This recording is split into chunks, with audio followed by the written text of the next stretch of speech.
Hello, everyone. Greetings from the channel, Autodidact.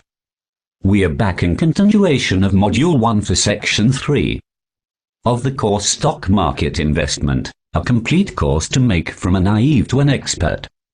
In this section, we will learn how to invest. To put your money in the stock market, you need a trading account and a demat account. The trading account allows you to buy and sell the shares, while demat account is used to keep your bought securities. This process of putting your money in the share market is completed in 5 steps. So, to invest in the share market you need to take 5 simple steps, that is. Step 1 is knowing your investment requirements and limitations. Step 2 is seen as, decide on your investment strategy. Step 3 is, to enter the market at the right time. Step 4 is to do the trade. Step 5 is monitor your portfolio. Let us discuss these steps individually. Step 1 can be seen as, knowing your investment requirements and limitations. Friends, it is very much required to firstly, understand your investment requirements and limitations. Your requirements should take into account the present as well as the future. The same applies to your limitations. For example, you just got a job and earn ₹20,000 a month.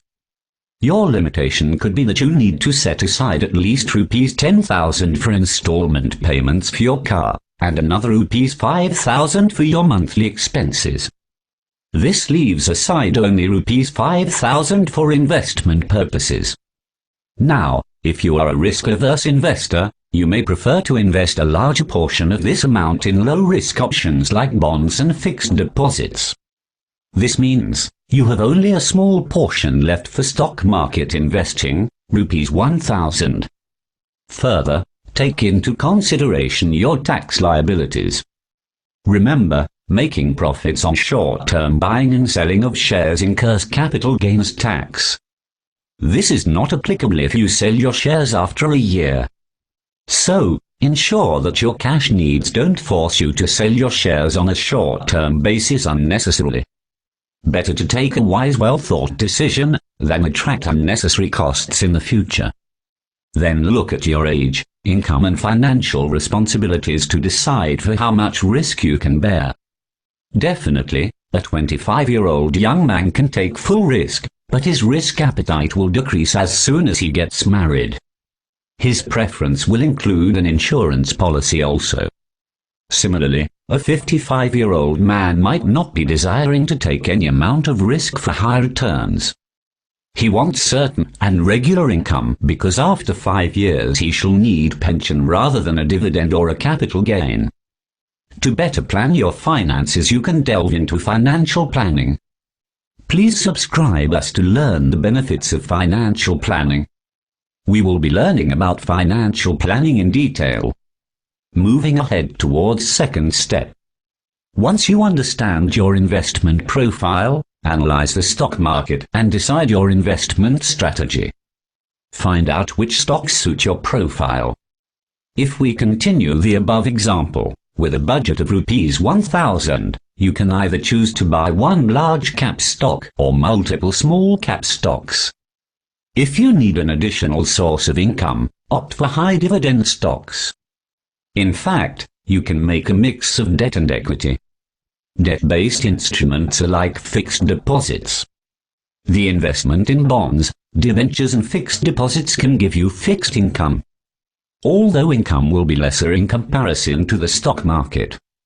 With such investment, you cannot make big dreams come true. This will only enable you to combat inflation, and sometimes not even that. But, yes, most your earned income will be tax-saving. On the other hand, we have equity. Means the stock market or the share market. More money in the stock market gives you more return, but at the cost of high risk. Here, the risk is higher because of the high returns. This can be your companion to fulfill your expensive dreams. But, remember the government will take his cut from this income. Means, your gains from the share market are taxable. Also, note that you can choose from an array of stocks. As discussed in the previous session, you can opt for growth stocks which are likely to appreciate the most in the future. Deciding the kind of stocks you wish to collect is part of your investment strategy. In fact, you can mix debt and equity to have a balance between growth and certainty of income. Last is the case of balance, which means you can make a mix of debt and equity. Debt has its advantage and equity has its own. Now, after the result of step 1, you can decide your proportion of investment. Definitely, this proportion will decide the growth and risk on your investment. You can take an example.